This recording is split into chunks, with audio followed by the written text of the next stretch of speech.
You have to rewind it. Up, rewind. Here we go. 1 minute and counting. All right, so.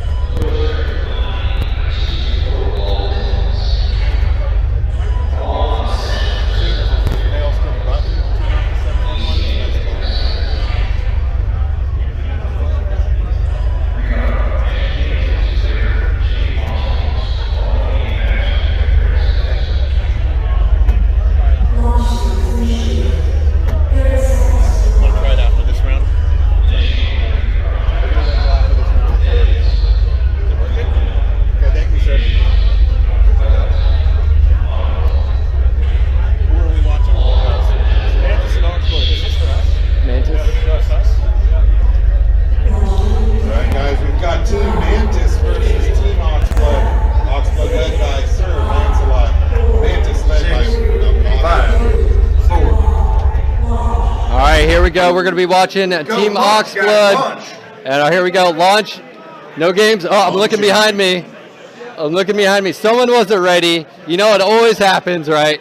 Someone, hold on. Let's go ahead and switch back here. So I look behind me. I've got Ready over there. Now I've got Mantis. Oh, looks like they're. All right, guys, number 2. It was Mantis over here. It's all right. So Team Mantis and we've got Team Oxblood over there. We're going to be watching, you know, Team Oxblood from this perspective. We're going to be watching SirLANsalot. Now, I know SirLANsalot. I've played with him a lot of times. That's who I'm going to go for. Team Oxblood over Mantis. Now, Mantis may be prove me totally wrong.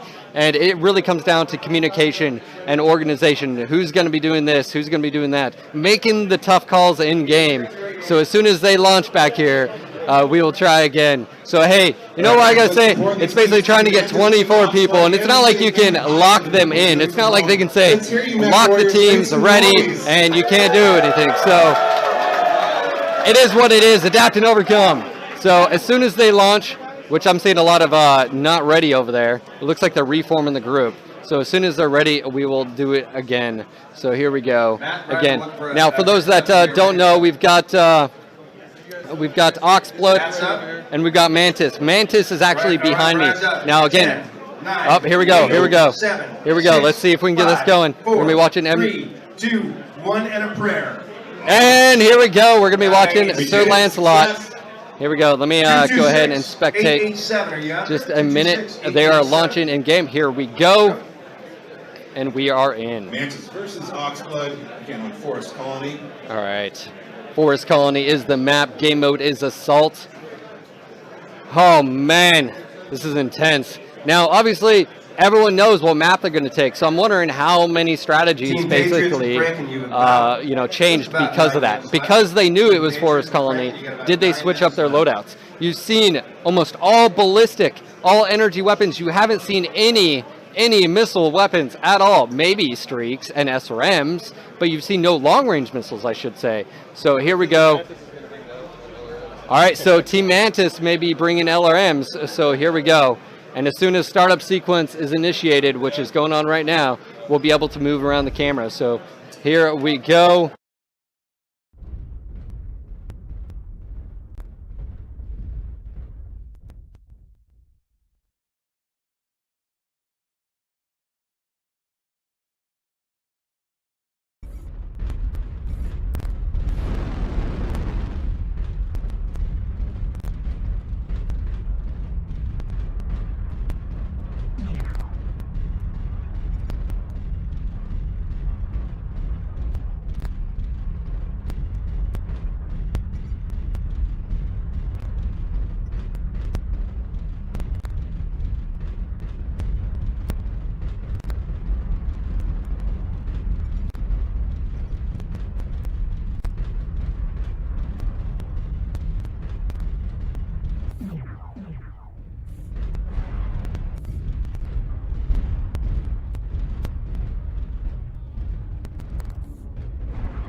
7 minutes to finish your configuration. Now, I say LRMs, and will they be effective or not? It's because, are these guys using cover? Can they use ECM to basically negate LRMs? For those that don't know, LRMs require lock-on and that travel time. It is not a direct fire weapon like lasers or Gauss rifles or autocannons. And as you can see here, you've got very direct fire weapons. Now that Gauss rifle takes a set of skills. It takes charging time. All right, so here we go. Being very, very cautious, both teams. Oh, we got Charlie pushing in a Spider 5 Delta, large laser, flamer, and tag. Now, that flamer and tag setup is actually, I haven't seen the flamer being used, but what he's doing with the tag is he's marking targets for LRMs. I'm wondering how many Mantis battle mechs have LRMs. I'm wondering how much fire from them. Is it just 1 or 2 mechs? Or is it being used as entire LRMs? That's what I'm wondering. How much direct fire weapons is going on the other team?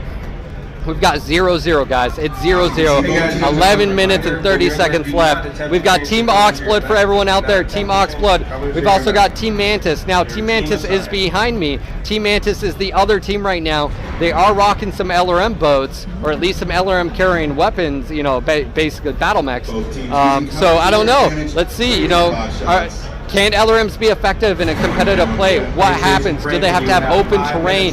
Does Forest Colony does it allow the LRM support to be used? Or do you really pretty much have to go direct fire weapons? Now, the large lasers, they have a great effective range of 450 meters. Now, with that setup, they've got a lot of range. It'll go out to around 900. Obviously, it loses a little bit of potency. Obviously, as a negative return, the further it goes out. But it's a very, very effective weapon. Obviously, with the heat, you saw the Gauss rifle right there. It's got a charge mechanic now. It takes a little bit more skill to use. It's not just to pull the trigger. I mean, you got to anticipate where your enemy's going, and you can see where against light mechs. I call them Gauss. I know it's Gauss. I know that, all of you Gauss people out there. It's Gauss to me. Anyways, takes a little bit more skill, and hitting lights up close is actually really, really hard. So we've got a heavy metal assault battle mech. For those that don't know, that is the Highlander. All right, and with him, we've got a very conservative approach going from both ends. We're still 0-0. Charlie lands here, SirLANsalot. We've got health 92%, 100% on SnackLord in his Cataphractory Delta. And then we also have Stalker, 95%, 99 on the AC, the Atlas, the DC, I should say. So, all right, for everyone out there, we've got a little bit more coming. We have an Atlas pushing in. They're pushing in. We've got Mantis pushing in right now. We've got a Trebuchet Atlas. Effective use of ECM. That's why they're not able to lock on. What one of these ECM mechs needs to do, they need to counter it. They need to counter so they can lock on. Here we go. We got the total push here. Victor's pushing up. He's taking back damage. We've got the Victor here. 9S, he's totally negating. SirLANsalot's not even looking at him. Now he's looking at a Trebuchet. AC-20. You've got a light mech running around. You've got a Spider running around him right now. He's being flamed. He's being tagged. I'm wondering if Mantis is trying to set up right now to bring LRM support onto these guys. So here we go. Here we go. We've already got one loss. All right, the Atlas is about to go down. Atlas, they switch targets, so they're not even worried about him. He's totally neutered right now. And SirLANsalot pushes the heat limit, shuts down. He's got coolant flush. Coolant flush, you can see he just used one. So it's 1-1 right now. The Stalker's out of the fight in Charlie Lands. Team Plasma, up here by the stairs. All right, so here we go. They're taking a little bit of damage here, being very conservative. It's 2-1 now. But look at the cap. Look at the cap right now. Look at the cap right now. No one's paying attention to the cap. It's about to be over. Who's gonna win? Oh, is the guy gonna be Mantis? Oh, a Team Oxblood pulls it off with a total flank here. Total flank. Now, for those that don't know, again, we're playing assault mode. Assault mode is basically destroy the enemy team, tie the enemy team, or you outcap the enemy team. And sorry, I got excited there. I will calm down. I was screaming over these guys. All right, so Mantis just pushed forward. They got flanked by Team Oxblood. Team Oxblood came up with a victory. And of course, we had a total little brawl there at the end there.